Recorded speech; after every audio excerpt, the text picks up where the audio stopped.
कस्माच्च तेन न मेरन्महात्मन् गरीयसे ब्रह्मणोऽप्यादिकर्त्रे अनन्तदेवेश जगन्निवास त्वमक्षरं सदसत्तत्परं यत्। हे महात्मा, आप ब्रह्मा से भी बढ़कर हैं, आप आदि सृष्टा हैं, तो फिर वे आपको सादर नमस्कार क्यों ना करें। हे अनंत, हे देवेश, हे जगन्निवास, आप परम स्रोत, अक्षर, कारणों के कारण तथा इस भौतिक जगत से परे हैं। अर्जुन इस प्रकार नमस्कार करके ये सूचित करता है कि कृष्ण सबों के पूजनीय हैं, वे सर्वव्यापी हैं और प्रत्येक जीव की आत्मा है। अर्जुन कृष्ण को महात्मा कहकर संबोधित करता है, जिसका अर्थ है कि वे उदार तथा अनंत हैं। अनंत सूचित करता है कि ऐसा कुछ भी नहीं जो भगवान की शक्ति और प्रभाव से आच्छादित न हो, और देवेश का अर्थ है कि वे समस्त देवताओं के नियंता हैं और उन सब के ऊपर हैं। वे समग्र विश्व के आश्रय हैं। अर्जुन ने भी सोचा कि ये सर्वथा उपयुक्त है कि सारे सिद्ध तथा शक्तिशाली देवता भगवान को नमस्कार करते हैं, क्योंकि उनसे बढ़कर कोई नहीं है। अर्जुन विशेष रूप से उल्लेख करता है कि कृष्ण ब्रह्मा से भी बढ़कर हैं, क्योंकि ब्रह्मा उन्हीं के द्वारा उत्पन्न हुए हैं। ब्रह्मा का जन्म कृष्ण के पूर्ण विस्तार गर्भोदकशायी विष्णु की नाभि से निकले कमल नाल से हुआ। अतएव ब्रह्मा तथा ब्रह्मा से उत्पन्न शिव एवं अन्य सारे देवताओं को चाहिए कि उन्हें नमस्कार करें। श्रीमद् भागवत में कहा गया है कि शिव, ब्रह्मा तथा इन जैसे अन्य देवता भगवान का आदर करते हैं। अक्षरम शब्द अत्यंत महत्वपूर्ण है, क्योंकि ये जगत विनाशशील है, किंतु भगवान इस जगत से परे हैं। वे समस्त कारणों के कारण हैं, अतएव वे इस भौतिक प्रकृति के तथा इस दृश्य जगत के समस्त बद्ध जीवों से श्रेष्ठ हैं। इसीलिए वे परमेश्वर है। त्वमादिदेवः पुरुषः पुराणः त्वमस्य विश्वस्य परम निधानम वेत्तासि वेद्यम च परम च धाम त्वया ततम विश्वमनंत रूप। आप आदि देव, सनातन पुरुष तथा इस दृश्य जगत के परम आश्रय हैं। आप सब कुछ जानने वाले हैं और आप ही वह सब कुछ है जो जानने योग्य हैं। आप भौतिक गुणों से परे परम आश्रय हैं। हे अनंत रूप, यह संपूर्ण दृश्य जगत आपसे व्याप्त है। तात्पर्य: प्रत्येक वस्तु भगवान पर आश्रित है, अतः वे ही परम आश्रय हैं। निधानम का अर्थ है ब्रह्म तेज समेत सारी वस्तुएं भगवान कृष्ण पर आश्रित है। वे इस संसार में घटित होने वाली प्रत्येक घटना को जानने वाले हैं, और यदि ज्ञान का कोई अंत है तो वे ही समस्त ज्ञान के अंत हैं। अतः वे ज्ञाता हैं और ज्ञेय भी। वे जानने योग्य हैं, क्योंकि वे सर्वव्यापी हैं। वैकुंठ लोक में कारण स्वरूप होने से वे दिव्य हैं। वे दिव्य लोक में भी प्रधान पुरुष हैं। वायुर्यमो अग्निर्वरुणः शशांकः प्रजापतिस्त्वं प्रपितामहश्च नमो नमस्तेस्तु सहस्रकृत्वः पुनश्च भूयोपि नमो नमस्ते। आप वायु हैं तथा परम नियंता भी हैं। आप अग्नि हैं, जल हैं तथा चंद्रमा हैं। आप आदि जीव ब्रह्मा हैं और आप प्रपितामह हैं। अतः आपको 1000 बार नमस्कार है और पुनः पुनः नमस्कार है। तात्पर्य: भगवान को वायु कहा गया है, क्योंकि वायु सर्वव्यापी होने के कारण समस्त देवताओं का मुख्य अधिष्ठाता है। अर्जुन कृष्ण को प्रपितामह कहकर संबोधित करता है, क्योंकि वे विश्व के प्रथम जीव ब्रह्मा के पिता है। नमः पुरस्तादत् पृष्ठतस्ते नमोस्तुते सर्वत एव सर्व अनंत वीर्यामित विक्रमस्त्वं सर्वं समाप्नोषि ततोऽसि सर्वहतात्। आपको आगे पीछे तथा चारों ओर से नमस्कार है। हे असीम शक्ति, आप अनंत पराक्रम के स्वामी हैं। आप सर्वव्यापी हैं, अतः आप सब कुछ हैं। पर्य कृष्ण के प्रेम से अभिभूत उनका मित्र अर्जुन सभी दिशाओं से उनको नमस्कार कर रहा है। वह स्वीकार करता है कि कृष्ण समस्त बल तथा पराक्रम के स्वामी हैं और युद्ध भूमि में एकत्र समस्त योद्धाओं से कहीं अधिक श्रेष्ठ हैं। विष्णु पुराण में कहा गया है, यो यम तवागतो देव समीपम, देवतागण, सत्वमेव जगत सृष्टा यतः सर्वगतो भवान। आपके समक्ष जो भी आता है, चाहे वह देवता ही क्यों ना हो, हे भगवान, वह आपके द्वारा ही उत्पन्न है। सखेति मत्वा प्रसभम यदुक्तम हे कृष्ण हे यादव हे सखेति, अजानता महिमानम तवेदम मया प्रमादात् प्रणयेन वापि, यच्चावः सार्थं सत्कृतोऽसि विहार शय्यासन भोजनेषु, एकोऽथवाप्यच्युत तत्समक्षा तत्क्षामय त्वामहं प्रमेयम्।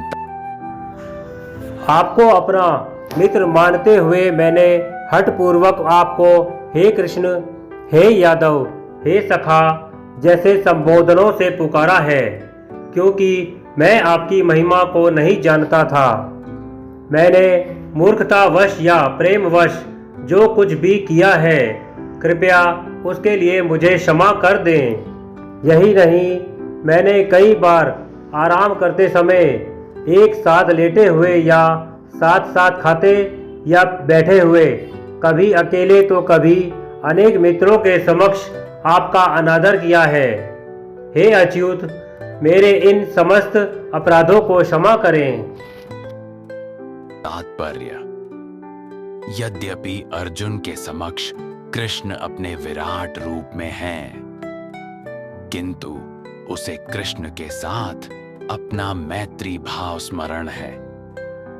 इसीलिए वह मित्रता के कारण होने वाले अनेक अपराधों को क्षमा करने के लिए प्रार्थना कर रहा है। वह स्वीकार करता है कि पहले उसे ज्ञात न था कि कृष्ण ऐसा विराट रूप धारण कर सकते हैं। यद्यपि मित्र के रूप में कृष्ण ने उसे यह समझाया था, अर्जुन को यह भी पता नहीं था कि उसने कितनी बार हे मेरे मित्र, हे कृष्ण, हे यादव जैसे संबोधनों के द्वारा उनका अनादर किया है और उनकी महिमा स्वीकार नहीं की। किंतु कृष्ण इतने कृपालु हैं कि इतने ऐश्वर्य मंडित होने पर भी अर्जुन से मित्र की भूमिका निभाते रहे। ऐसा होता है भक्त तथा भगवान के बीच दिव्य प्रेम का आदान प्रदान। जीव तथा कृष्ण का संबंध शाश्वत रूप से स्थिर है, इसे भुलाया नहीं जा सकता, जैसा कि हम अर्जुन के आचरण में देखते हैं। यद्यपि अर्जुन विराट रूप का ऐश्वर्य देख चुका है, किंतु वह कृष्ण के साथ अपनी मैत्री नहीं भूल सकता। पितासि लोकस्य चराचरस्य त्वमस्य पूज्यश्च गुरुर्गरीयान्, न त्वत्समोऽस्त्यभ्यधिकः कुतोऽन्यो लोकत्रयेऽप्यप्रतिम प्रभाव। आप इस चर तथा अचर संपूर्ण दृश्य जगत के जनक हैं। आप परम पूज्य महान आध्यात्मिक गुरु हैं। ना तो कोई आपके तुल्य है, ना ही कोई आपके समान हो सकता है। हे अतुल शक्ति वाले प्रभु, भला तीनों लोकों में आपसे बढ़कर कोई कैसे हो सकता है। तात्पर्य: भगवान कृष्ण उसी प्रकार पूज्य हैं जिस प्रकार पुत्र द्वारा पिता पूज्य होता है। वे गुरु हैं क्योंकि सर्वप्रथम उन्हीं ने ब्रह्मा को वेदों का उपदेश दिया और इस समय वे अर्जुन को भी भगवद गीता का उपदेश दे रहे हैं। अतः वे आदि गुरु हैं और इस समय किसी भी प्रामाणिक गुरु को कृष्ण से प्रारंभ होने वाली गुरु परंपरा का वंशज होना चाहिए। कृष्ण का प्रतिनिधि हुए बिना कोई न तो शिक्षक और न आध्यात्मिक विषयों का गुरु हो सकता है। भगवान को सभी प्रकार से नमस्कार किया जा रहा है।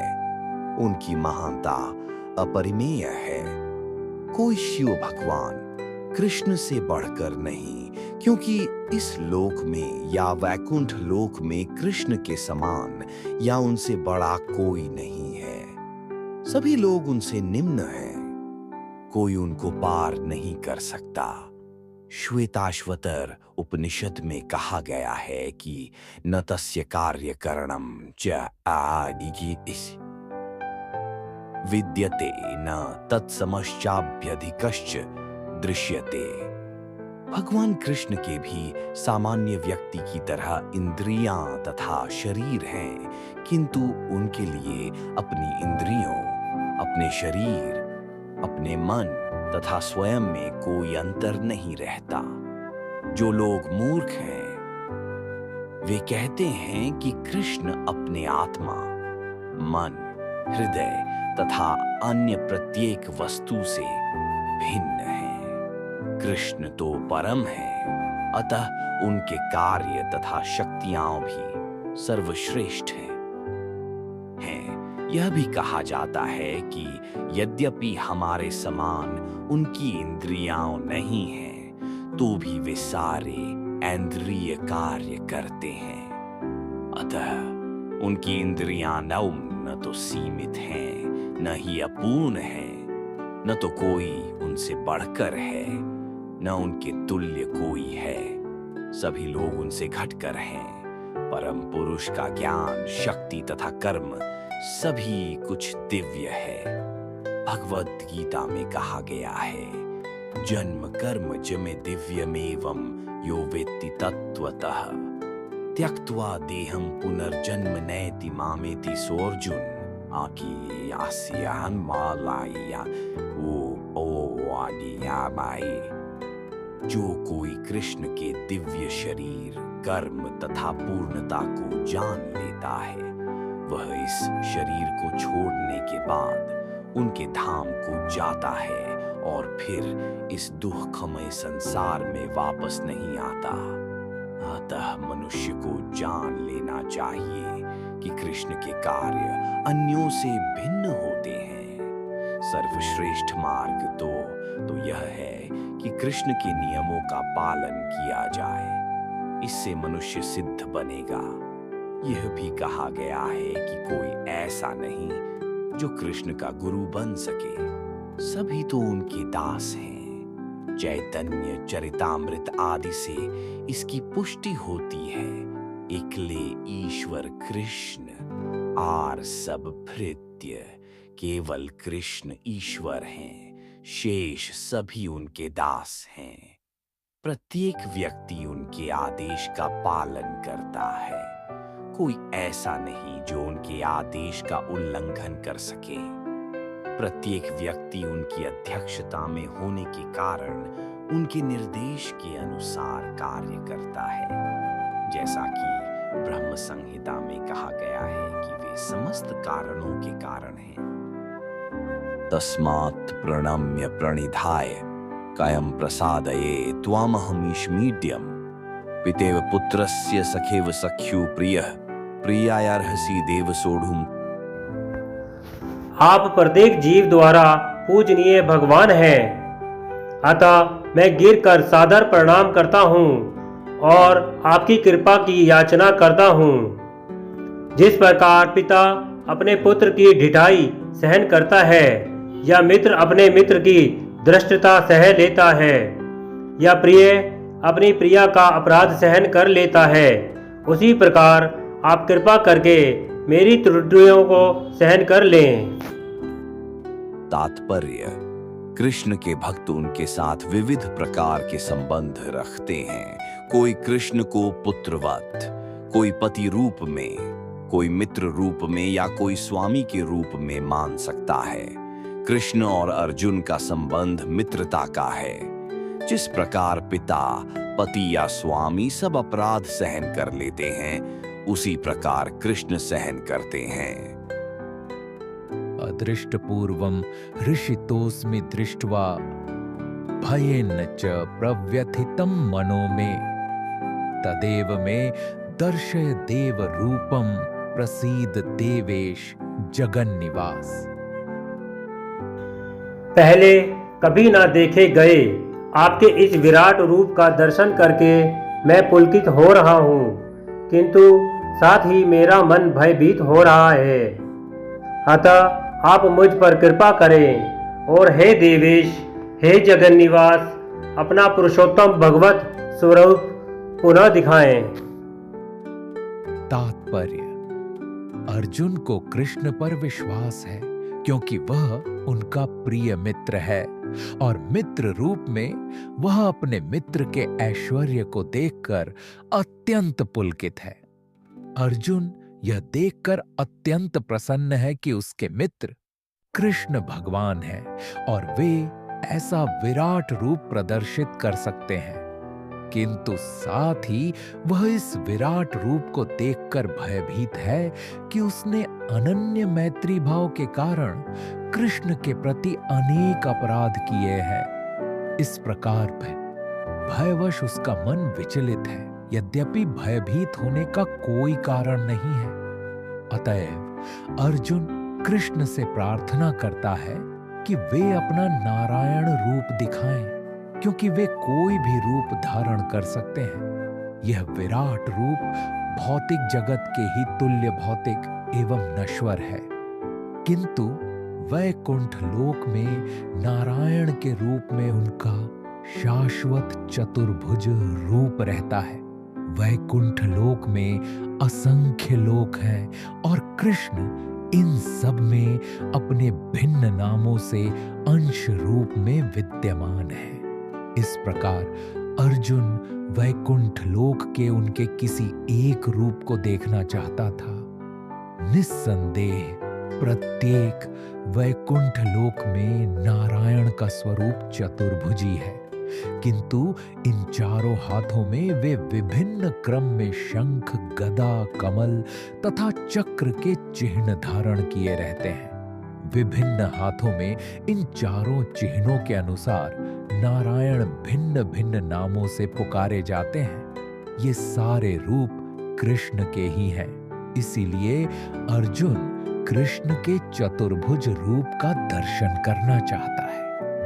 किरीटिनम गदिनम चक्रहस्त मिच्छामि त्वां द्रष्टुमहं तथैव तेनैव रूपेण चतुर्भुजेन सहस्रबाहो भव विश्वमूर्ते। हे विराट रूप, हे सहस्त्रभुज भगवान, मैं आपके मुकुटधारी चतुर्भुज रूप का दर्शन करना चाहता हूँ, जिसमें आप अपने चारों हाथों में शंख, चक्र, गदा तथा पद्म धारण किए हुए हों। मैं उसी रूप को देखने की इच्छा करता हूँ।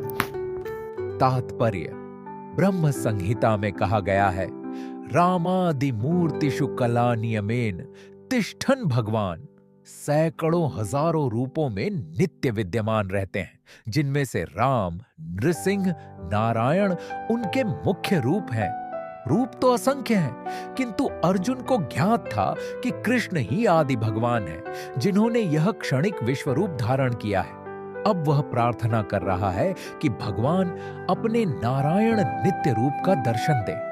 इस श्लोक से श्रीमद् भागवत के कथन की निस्संदेह पुष्टि होती है कि कृष्ण आदि भगवान है और अन्य सारे रूप उन्हीं से प्रकट होते हैं। वे अपने अंशों से भिन्न नहीं हैं और वे अपने असंख्य रूपों में भी ईश्वर ही बने रहते हैं। इन सारे रूपों में वे तरुण दिखते हैं। यही भगवान का स्थायी लक्षण है। कृष्ण को जानने वाला इस भौतिक संसार के समस्त कल्मश से मुक्त हो जाता है। श्री भगवान उवाच मया प्रसन्नेन तवार्जुनेदं रूपं परं दर्शितमात्मयोगात् तेजोमयं विश्वमनन्तमाद्यं यन्मे त्वदन्येन न दृष्टपूर्वम्। भगवान ने कहा, हे अर्जुन, मैंने प्रसन्न होकर अपनी अंतरंगा शक्ति के बल पर तुम्हें इस संसार में अपने इस परम विश्व रूप का दर्शन कराया है। इसके पूर्व अन्य किसी ने इस असीम तथा तेजोमय आदि रूप को कभी नहीं देखा था।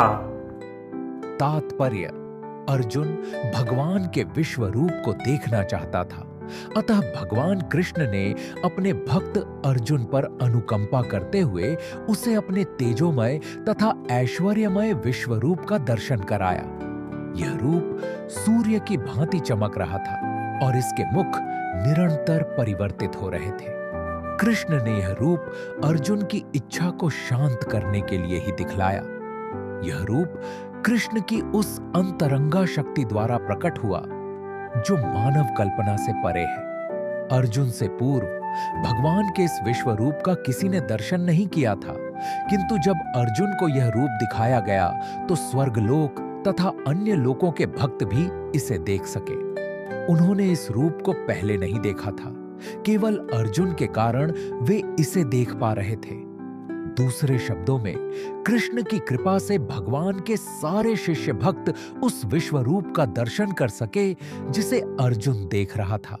किसी ने टीका की है कि जब कृष्ण संधि का प्रस्ताव लेकर दुर्योधन के पास गए थे तो उसे भी इसी रूप का दर्शन कराया गया था। दुर्भाग्यवश दुर्योधन ने शांति प्रस्ताव स्वीकार नहीं किया, किंतु कृष्ण ने उस समय अपने कुछ रूप दिखाए थे, किंतु वे रूप अर्जुन को दिखाए गए इस रूप से सर्वथा भिन्न थे। यह स्पष्ट कहा गया है कि इस रूप को पहले किसी ने भी नहीं देखा था। न वेदयज्ञाध्ययनैर्न दानैः ऋणचक्रियाभिर्न तपोभिरुग्रैः एवं रूप शक्य अहम नृलोके द्रष्टुं त्वदन्येन कुरु प्रवीरत्। हे कुरुश्रेष्ठ, तुमसे पूर्व मेरे इस विश्व रूप को किसी ने नहीं देखा, क्योंकि मैं ना तो वेदाध्ययन के द्वारा, ना यज्ञ, दान, पुण्य या कठिन तपस्या के द्वारा इस रूप में इस संसार में देखा जा सकता हूँ। तात्पर्य: इस प्रसंग में दिव्य दृष्टि को भली भांति समझ लेना चाहिए। तो यह दिव्य दृष्टि किसके पास हो सकती है? दिव्य का अर्थ है दैवी। जब तक कोई देवता के रूप में दिव्यता प्राप्त नहीं कर लेता, तब तक उसे दिव्य दृष्टि प्राप्त नहीं हो सकती। और देवता कौन है? वैदिक शास्त्रों का कथन है कि जो भगवान विष्णु के भक्त हैं वे देवता हैं, विष्णु भक्ता, स्मृता देवा। जो नास्तिक हैं, अर्थात जो विष्णु में विश्वास नहीं करते या जो कृष्ण के निर्विशेष अंश को परमेश्वर मानते हैं, उन्हें यह दिव्य दृष्टि नहीं प्राप्त हो सकती। ऐसा संभव नहीं है कि कृष्ण का विरोध करके कोई दिव्य दृष्टि भी प्राप्त कर सके। दिव्य बने बिना दिव्य दृष्टि प्राप्त नहीं की जा सकती। दूसरे शब्दों में, जिन्हें दिव्य दृष्टि प्राप्त है वे भी अर्जुन की ही तरह विश्व रूप देख सकते हैं। भगवत गीता में विश्व रूप का विवरण है। यद्यपि अर्जुन के पूर्व यह विवरण अज्ञात था, किंतु इस घटना के बाद अब विश्व रूप का कुछ अनुमान लगाया जा सकता है। जो लोग सचमुच ही दिव्य हैं वे भगवान के विश्व रूप को देख सकते हैं, किंतु कृष्ण का शुद्ध भक्त बने बिना कोई दिव्य नहीं बन सकता। किंतु जो भक्त सचमुच दिव्य प्रकृति के हैं और जिन्हें दिव्य दृष्टि प्राप्त है, वे भगवान के विश्व रूप का दर्शन करने के लिए उत्सुक नहीं रहते। जैसा कि पिछले श्लोक में कहा गया है, अर्जुन ने कृष्ण के चतुर्भुजी विष्णु रूप को देखना चाहा, क्योंकि विश्व रूप को देखकर वह सचमुच भयभीत हो उठा था। इस श्लोक में कुछ महत्वपूर्ण शब्द हैं। यथा वेद यज्ञाध्ययन, जो वेदों तथा यज्ञानुष्ठानों से संबंधित विषयों के अध्ययन का निर्देश करता है। वेदों का अर्थ है समस्त प्रकार का वैदिक साहित्य, यथा चारों वेद, अर्घ, यजु, साम तथा अथर्व एवं 18 पुराण, सारे उपनिषद तथा वेदांत सूत्र मनुष्य इन सब का अध्ययन चाहे घर में करे या अन्यत्र। इसी प्रकार यज्ञ विधि के अध्ययन करने के अनेक सूत्र हैं, कल्प सूत्र तथा मीमांसा सूत्र।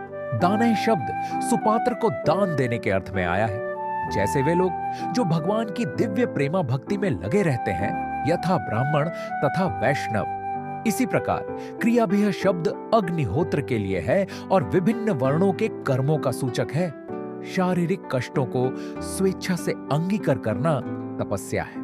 इस तरह मनुष्य भले ही इन सारे कार्यों तपस्या, दान, वेदाध्ययन आदि को करे, किंतु जब तक वह अर्जुन की भांति भक्त नहीं होता, तब तक वह विश्व रूप का दर्शन नहीं कर सकता। निर्विशेषवादी भी कल्पना करते रहते हैं कि वे भगवान के विश्व रूप का दर्शन कर रहे हैं, किंतु भगवत गीता से हम जानते हैं कि निर्विशेषवादी भक्त नहीं है। फलतः वे भगवान के विश्व रूप को नहीं देख पाते।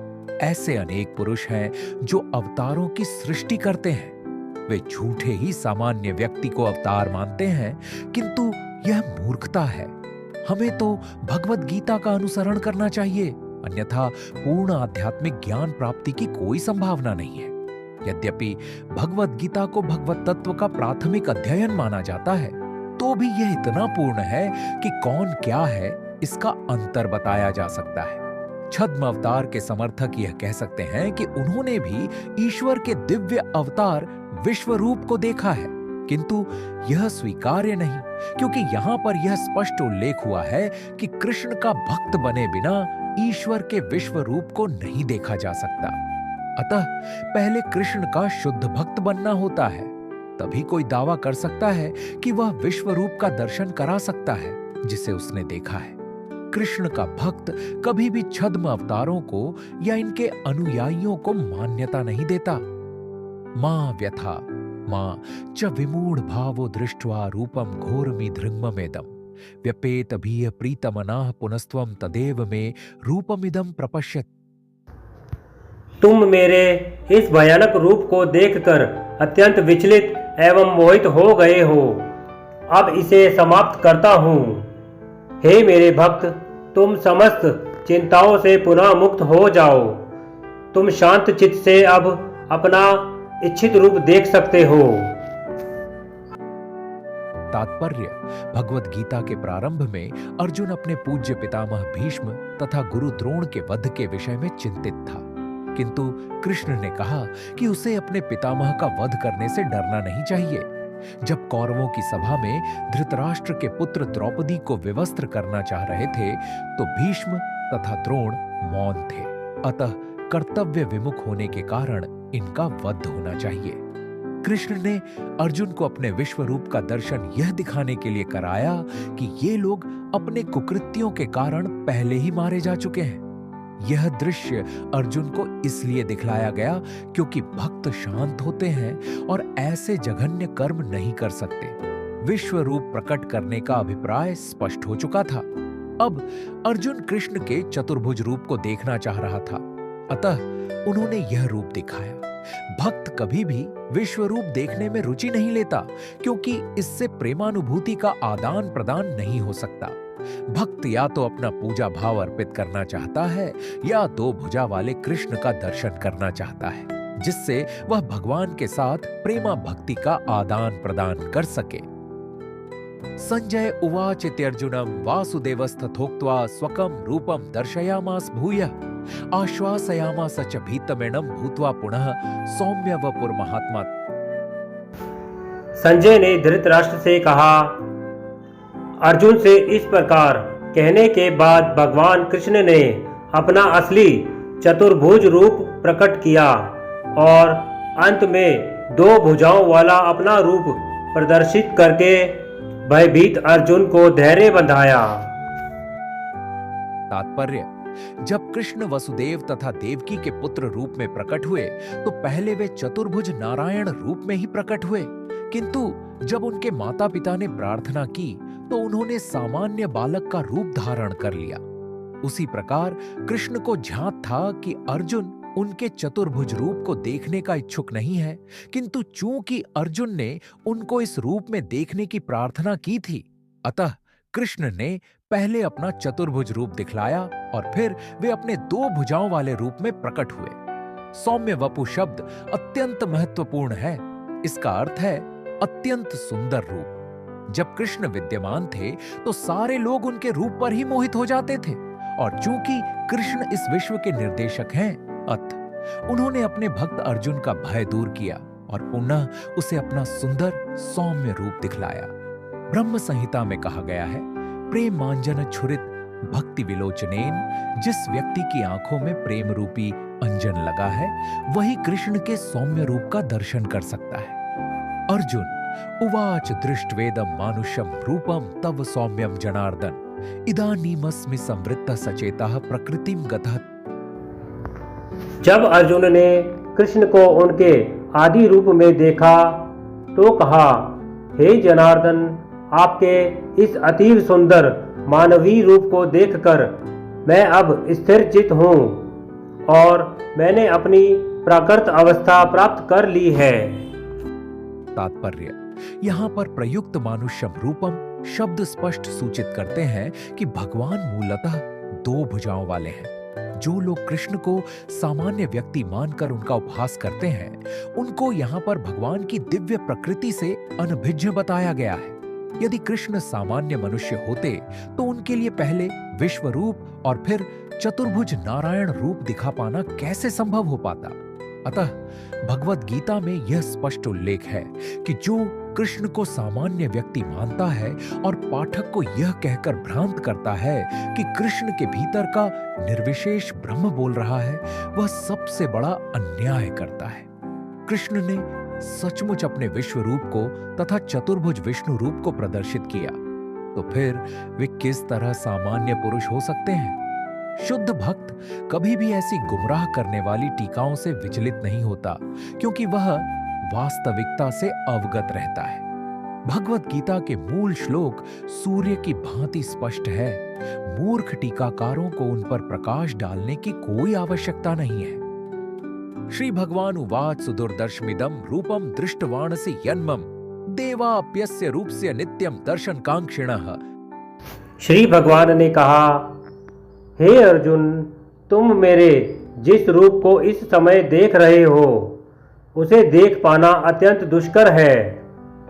यहाँ तक कि देवता भी इस अत्यंत प्रिय रूप को देखने की ताक में रहते हैं।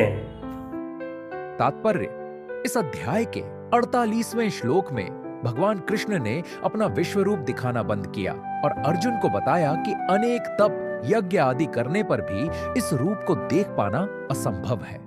अब सुदूरदर्शम शब्द का प्रयोग किया जा रहा है, जो सूचित करता है कि कृष्ण का द्विभुज रूप और अधिक गुह्य है।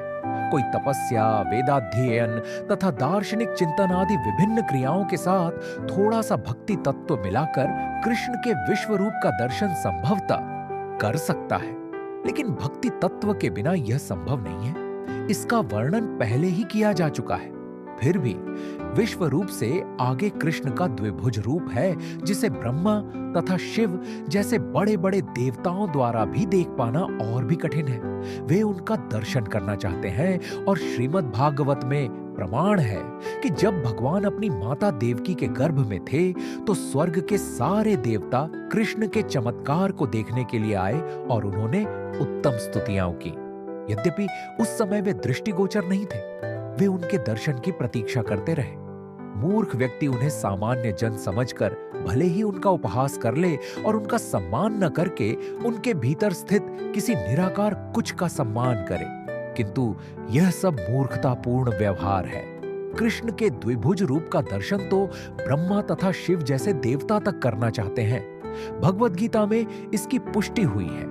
अवजानन्ति मां मूढ़ा मानुषी तनुमाश्रितम। जो लोग उनका उपहास करते हैं वे उन्हें दृश्य नहीं होते, जैसा कि ब्रह्म संहिता में तथा स्वयं कृष्ण द्वारा भगवत गीता में पुष्टि हुई है। कृष्ण का शरीर सच्चिदानंद स्वरूप है।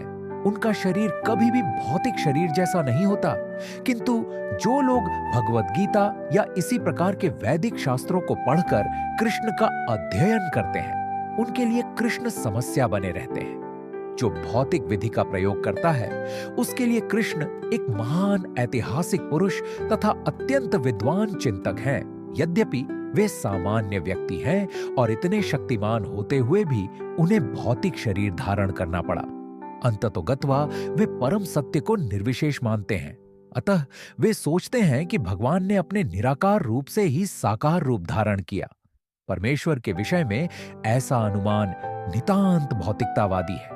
दूसरा अनुमान भी काल्पनिक है। जो लोग ज्ञान की खोज में हैं, वे भी कृष्ण का चिंतन करते हैं और उन्हें उनके विश्व रूप से कम महत्वपूर्ण मानते हैं। इस प्रकार कुछ लोग सोचते हैं कि अर्जुन के समक्ष कृष्ण का जो रूप प्रकट हुआ था वह उनके साकार रूप से अधिक महत्वपूर्ण है। उनके अनुसार कृष्ण का साकार रूप काल्पनिक है। उनका विश्वास है कि परम सत्य व्यक्ति नहीं है, किंतु भगवत गीता के 4th अध्याय में दिव्य विधि का वर्णन है और वह कृष्ण के विषय में प्रामाणिक व्यक्तियों से श्रवण करने की है। यही वास्तविक वैदिक विधि है और जो लोग सचमुच वैदिक परंपरा में हैं, वे किसी अधिकारी से ही कृष्ण के विषय में श्रवण करते हैं और बारंबार श्रवण करने से कृष्ण उनके प्रिय हो जाते हैं। जैसा कि हम कई बार बता चुके हैं कि कृष्ण अपनी योग माया शक्ति से आच्छादित हैं। उन्हें हर कोई नहीं देख सकता, वही उन्हें देख पाता है जिसके समक्ष वे प्रकट होते हैं। इसकी पुष्टि वेदों में हुई है, किंतु जो शरणागत हो चुका है वह परम सत्य को सचमुच समझ सकता है। निरंतर कृष्ण भावना मृत से तथा कृष्ण की भक्ति से आध्यात्मिक आंखें खुल जाती हैं और वह कृष्ण को प्रकट रूप में देख सकता है।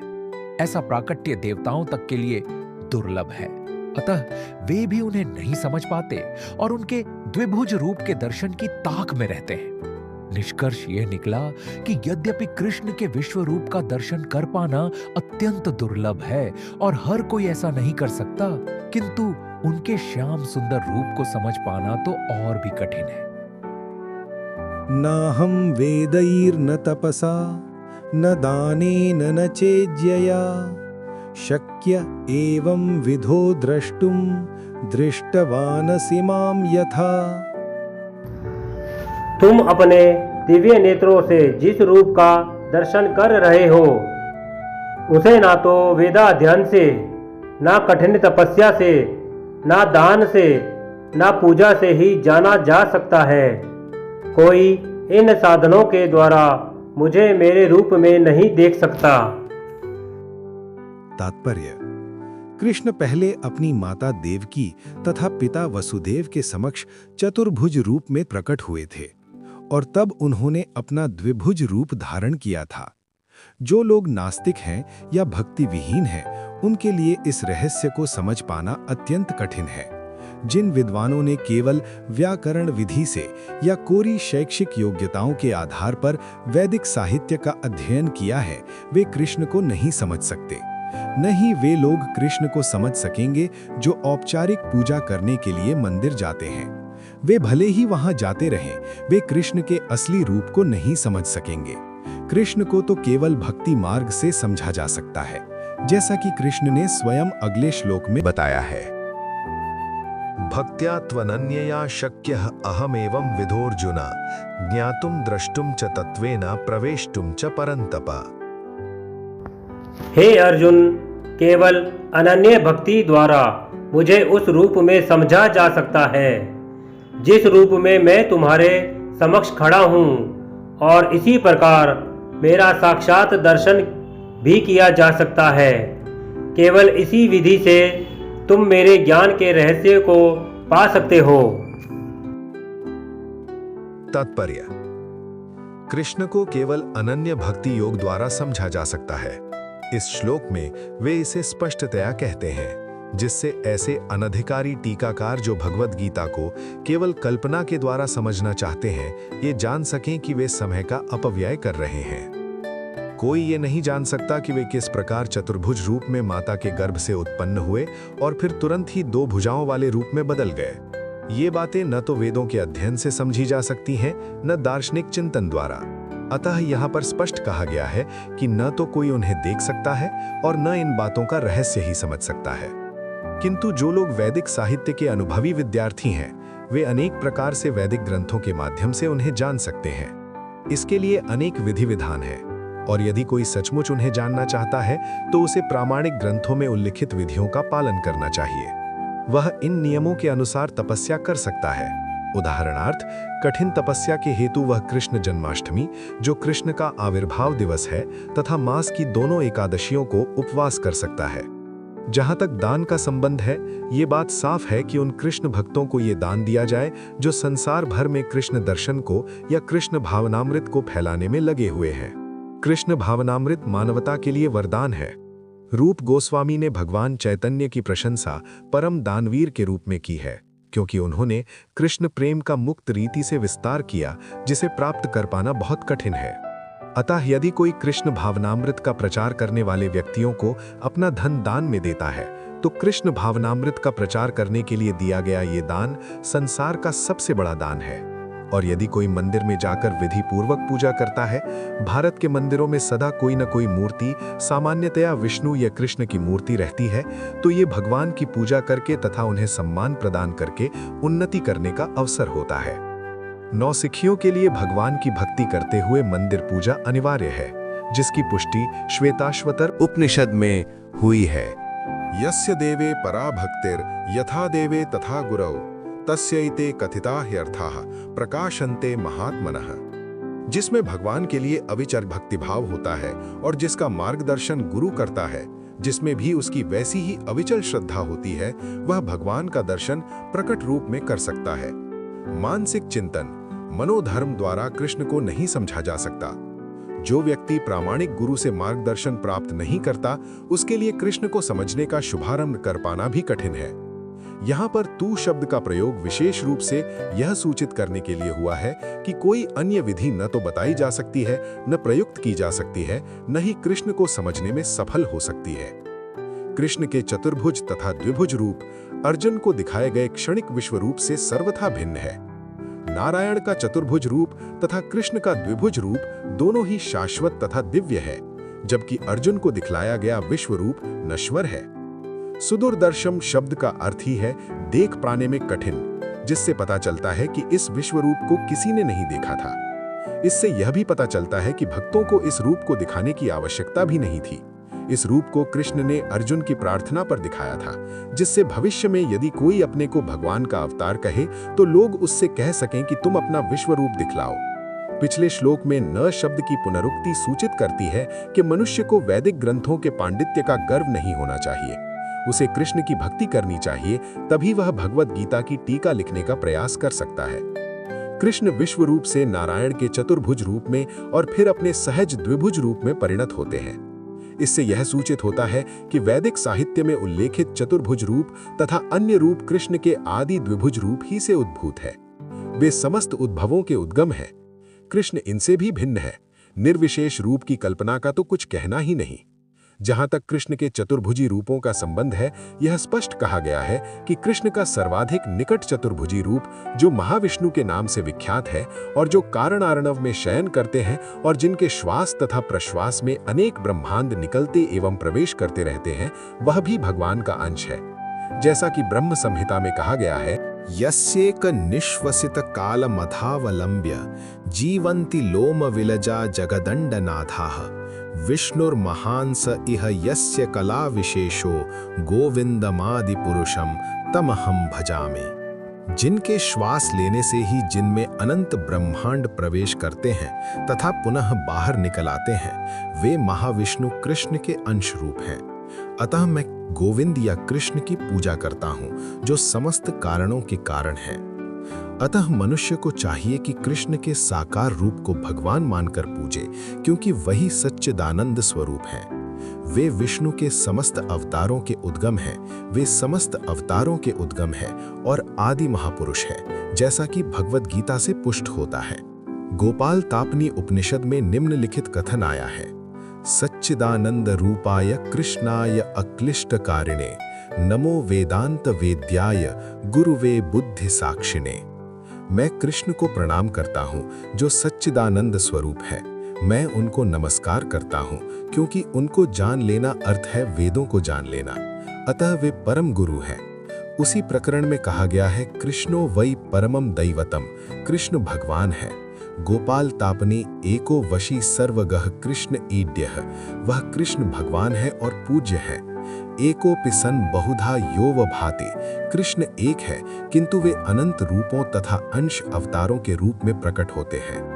ब्रह्म संहिता का कथन है, ईश्वरः परमः कृष्णः सच्चिदानंद विग्रहः अनादिर आदि गोविंदः सर्व कारण कारणम। भगवान तो कृष्ण है, जो सच्चिदानंद स्वरूप है। उनका कोई आदि नहीं है, क्योंकि वे प्रत्येक वस्तु के आदि हैं। वे समस्त कारणों के कारण हैं। अन्यत्र भी कहा गया है, यत्रावतीर्णम कृष्णाख्यम परम ब्रह्म नराकृति। भगवान एक व्यक्ति है, उसका नाम कृष्ण है और वह कभी-कभी इस पृथ्वी पर अवतरित होता है। इसी प्रकार श्रीमद् भागवत में भगवान के सभी प्रकार के अवतारों का वर्णन मिलता है, जिसमें कृष्ण का भी नाम है, किंतु तब यह कहा गया है कि यह कृष्ण ईश्वर के अवतार नहीं है, अपितु साक्षात भगवान है। एते च अंश कलाह पुंसः कृष्णस्तु भगवान स्वयं। इसी प्रकार भगवद गीता में भगवान कहते हैं, मत्तः परतरम नान्यत, भगवान कृष्ण के रूप से और कोई रूप श्रेष्ठ नहीं है। अन्यत्र भी कहा गया है, अहम आदिर्हि देवानाम, मैं समस्त देवताओं का उद्गम हूँ। कृष्ण से भगवद गीता ज्ञान प्राप्त करने पर अर्जुन भी इन शब्दों में इसकी पुष्टि करता है, परम ब्रह्म परम धाम पवित्रम परमम भवान। अब मैं भली भांति समझ गया कि आप परम सत्य भगवान हैं और प्रत्येक वस्तु के आश्रय हैं। अतः कृष्ण ने अर्जुन को जो विश्व रूप दिखलाया वह उनका आदि रूप नहीं है, आदि रूप तो कृष्ण रूप है। हजारों हाथों तथा हजारों सिरों वाला विश्व रूप उन लोगों का ध्यान आकर्षित करने के लिए दिखलाया गया जिनका ईश्वर से तनिक भी प्रेम नहीं है। यह ईश्वर का आदि रूप नहीं है। विश्व रूप उन शुद्ध भक्तों के लिए तनिक भी आकर्षक नहीं होता जो विभिन्न दिव्य संबंधों में भगवान से प्रेम करते हैं। भगवान अपने आदि कृष्ण रूप में ही प्रेम का आदान प्रदान करते हैं। अतः कृष्ण से घनिष्ठ मित्रता भाव से संबंधित अर्जुन को यह विश्व रूप तनिक भी रुचिकर नहीं लगा, अपितु उसे भयानक लगा। कृष्ण के चिर सखा अर्जुन के पास अवश्य ही दिव्य दृष्टि रही होगी। वह भी कोई सामान्य व्यक्ति नहीं था, इसीलिए वह विश्व रूप से मोहित नहीं हुआ। यह रूप उन लोगों को भले ही अलौकिक लगे जो अपने को सकाम कर्मों द्वारा ऊपर उठाना चाहते हैं, किंतु भक्ति में रत व्यक्तियों के लिए तो दो भुजा वाले कृष्ण का रूप ही अत्यंत प्रिय है। मत कर्म कृन मत परमो मद भक्तः संग वर्जितः निर्वैरः सर्वभूतेषु यः। हे अर्जुन, जो व्यक्ति सकाम कर्मों तथा मनोधर्म के कलमश से मुक्त होकर शुद्ध भक्ति में तत्पर रहता है, जो मेरे लिए ही कर्म करता है, जो मुझे ही जीवन लक्ष्य समझता है और जो प्रत्येक जीव से मैत्री भाव रखता है, वह निश्चय ही मुझे प्राप्त करता है। जो कोई चिन्मय व्योम के कृष्ण लोक में परम पुरुष को प्राप्त करके भगवान कृष्ण से घनिष्ठ संबंध स्थापित करना चाहता है, उसे स्वयं भगवान द्वारा बताए गए इस मंत्र को ग्रहण करना होगा। अतः ये श्लोक भगवद गीता का सार माना जाता है। भगवद गीता एक ऐसा ग्रंथ है जो उन बद्ध जीवों की ओर लक्षित है जो इस भौतिक संसार में प्रकृति पर प्रभुत्व जताने में लगे हुए हैं और वास्तविक आध्यात्मिक जीवन के बारे में नहीं जानते हैं। भगवद गीता का उद्देश्य ये दिखाना है कि मनुष्य किस प्रकार अपने आध्यात्मिक अस्तित्व तथा भगवान के साथ अपने संबंध को समझ सकता है और उसे ये शिक्षा देना है कि वो भगवत धाम को कैसे पहुंच सकता है। ये श्लोक उस विधि को स्पष्ट रूप से बताता है जिससे मनुष्य अपने आध्यात्मिक कार्य में अर्थात भक्ति में सफलता प्राप्त कर सकता है। भक्ति रसामृत सिंधु में कहा गया है, अनासक्तस्य विषयान यथार्हम उपयुञ्जतः निर्बंधः कृष्ण संबंधे युक्तम वैराग्य मुच्यते। ऐसा कोई कार्य न करें जो कृष्ण से संबंधित ना हो, ये कृष्ण कर्म कहलाता है। कोई भले ही कितने कर्म क्यों न करे, किंतु उसे उनके फल के प्रति आसक्ति नहीं होनी चाहिए। ये फल तो कृष्ण को ही अर्पित किया जाना चाहिए। उदाहरण के लिए, यदि कोई व्यापार में व्यस्त है तो उसे इस व्यापार को कृष्ण भावनामृत में परिणत करने के लिए कृष्ण को अर्पित करना होगा। यदि कृष्ण व्यापार के स्वामी हैं तो इसका लाभ भी उन्हें ही मिलना चाहिए। यदि किसी व्यापारी के पास करोड़ों रुपए की संपत्ति हो और यदि वो इसे कृष्ण को अर्पित करना चाहे तो वो ऐसा कर सकता है। यही कृष्ण कर्म है। अपनी इंद्रिय तृप्ति के लिए विशाल भवन न बनवाकर वो कृष्ण के लिए सुंदर मंदिर बनवा सकता है, कृष्ण का अर्चा विग्रह स्थापित करा सकता है और भक्ति के प्रामाणिक ग्रंथों में वर्णित अर्चा विग्रह की सेवा का प्रबंध करा सकता है। ये सब कृष्ण कर्म है।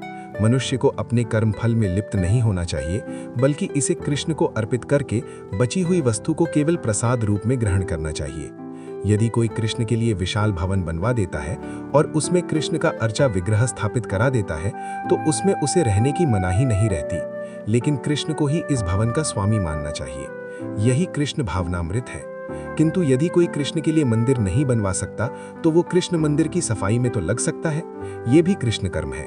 वो बगीचे की देखभाल कर सकता है जिसके पास थोड़ी सी भी भूमि है, जैसा कि भारत के निर्धन से निर्धन व्यक्ति के पास भी होती है, तो वो उसका उपयोग कृष्ण के लिए फूल उगाने के लिए कर सकता है। वो तुलसी के वृक्ष उगा सकता है क्योंकि तुलसी दल अत्यंत महत्वपूर्ण है और भगवद गीता में कृष्ण ने उनको आवश्यक बताया है। पत्रम पुष्पम फलम तोयम। कृष्ण चाहते हैं कि लोग उन्हें पत्र, पुष्प, फल या थोड़ा जल भेंट करें और इस प्रकार की भेंट से वो प्रसन्न रहते हैं। ये पत्र विशेष रूप से तुलसी दल ही है, अतः मनुष्य को चाहिए कि वो तुलसी का पौधा लगाकर उसे सींचे। इस तरह गरीब से गरीब व्यक्ति भी अपने को कृष्ण सेवा में लगा सकता है। ये कतिपय उदाहरण है जिस तरह कृष्ण कर्म में लगा जा सकता है। मत परमः शब्द उस व्यक्ति के लिए आता है जो अपने जीवन का परम लक्ष्य भगवान कृष्ण के परम धाम में उनकी संगति मानता है। ऐसा व्यक्ति चंद्र, सूर्य या स्वर्ग जैसे उच्चतर लोकों में अथवा इस ब्रह्मांड के उच्चतम स्थान ब्रह्मलोक तक भी जाने का इच्छुक नहीं रहता। उसे इसकी तनिक भी इच्छा नहीं रहती। उसकी आसक्ति तो आध्यात्मिक आकाश में जाने में रहती है। आध्यात्मिक आकाश में भी वो ब्रह्म ज्योति से तादात्म्य प्राप्त करके भी संतुष्ट नहीं रहता, क्योंकि वो तो सर्वोच्च आध्यात्मिक लोक में जाना चाहता है जिसे कृष्ण लोक या गोलोक वृंदावन कहते हैं। उसे उस लोक का पूरा ज्ञान रहता है, अतः वो अन्य किसी लोक को नहीं चाहता। जैसा कि मत भक्तः शब्द से सूचित होता है, वो भक्ति में पूर्णतया रत रहता है। विशेष रूप से वो श्रवण, कीर्तन, स्मरण, पाद सेवन, अर्चन, वंदन, दास्य, साख्य और आत्मनिवेदन भक्ति के इन नवों साधनों में लगा रहता है। मनुष्य चाहे तो इन नवों साधनों में रत रह सकता है, अथवा 8 में, 7 में, नहीं तो कम से कम 1 में तो रत रह ही सकता है।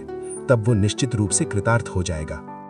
संग वर्जित शब्द भी महत्वपूर्ण है।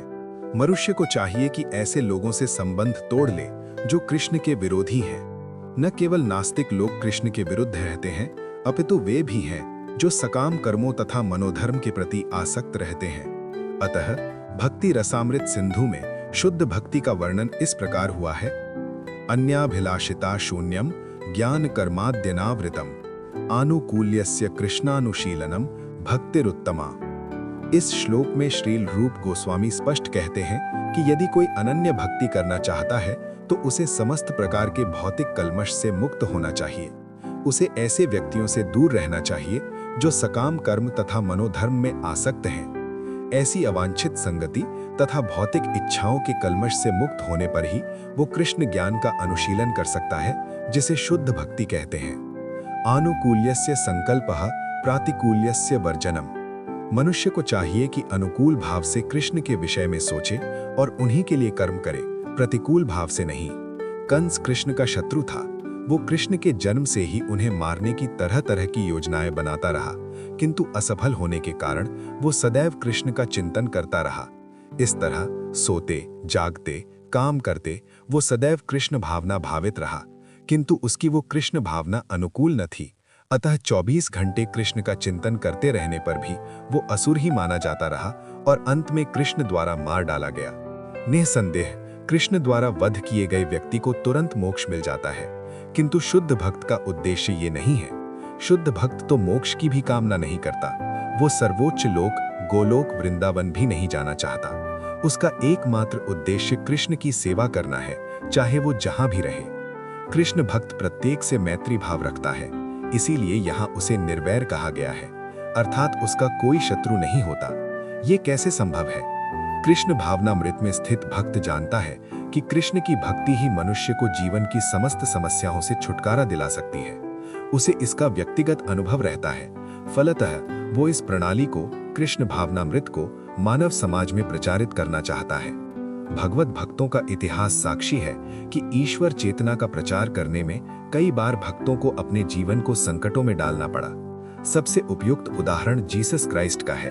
उन्हें अभक्तों ने शूली पर चढ़ा दिया, किंतु उन्होंने अपना जीवन कृष्ण भावनामृत के प्रसार में उत्सर्ग किया। निसंदेह ये कहना ठीक नहीं है कि वे मारे गए। इसी प्रकार भारत में भी अनेक उदाहरण हैं, यथा प्रहलाद महाराज तथा ठाकुर हरिदास। ऐसा संकट उन्होंने क्यों उठाया? क्योंकि वे कृष्ण भावनामृत का प्रसार करना चाहते थे और ये कठिन कार्य है। कृष्ण भावना भावित व्यक्ति जानता है कि मनुष्य कृष्ण के साथ अपने संबंध को भूलने के कारण ही कष्ट भोग रहा है। अतः मानव समाज की सबसे बड़ी सेवा होगी कि अपने पड़ोसी को समस्त भौतिक समस्याओं से उबारा जाए। इस प्रकार शुद्ध भक्त भगवान की सेवा में लगा रहता है। तभी हम समझ सकते हैं कि कृष्ण उन लोगों पर कितने कृपालु हैं जो उनकी सेवा में लगे रहकर उनके लिए सभी प्रकार के कष्ट सहते हैं। अतः ये निश्चित है कि ऐसे लोग इस शरीर को छोड़ने के बाद परम धाम को प्राप्त होते हैं। सारांश ये है कि कृष्ण ने अपने क्षण भंगुर विश्व रूप के साथ साथ काल रूप को, जो सब कुछ भक्षण करने वाला है, और यहाँ तक कि चतुर्भुज विष्णु रूप को भी दिखलाया। इस तरह कृष्ण इन समस्त रूपों के उद्गम है। ऐसा नहीं है कि वे आदि विश्व रूप या विष्णु की ही अभिव्यक्ति हैं, वे समस्त रूपों के उद्गम हैं। विष्णु तो हजारों लाखों हैं, लेकिन भक्त के लिए कृष्ण का कोई अन्य रूप उतना महत्वपूर्ण नहीं जितना कि मूल द्विभुजी श्याम सुंदर रूप। ब्रह्म संहिता में कहा गया है कि जो प्रेम या भक्ति भाव से कृष्ण के श्याम सुंदर रूप के प्रति आसक्त हैं, वे सदैव उन्हें अपने हृदय में देख सकते हैं और कुछ भी नहीं देख सकते। अतः मनुष्य को समझ लेना चाहिए कि इस 11वें अध्याय का तात्पर्य यही है कि कृष्ण का रूप ही सर्वोपरि है एवं परम सार है। मेरे मित्रों, इसी प्रकार श्रीमद् भागवत गीता के 11वें अध्याय विराट रूप का भक्ति वेदांत तात्पर्य पूर्ण हुआ। जय श्री कृष्ण।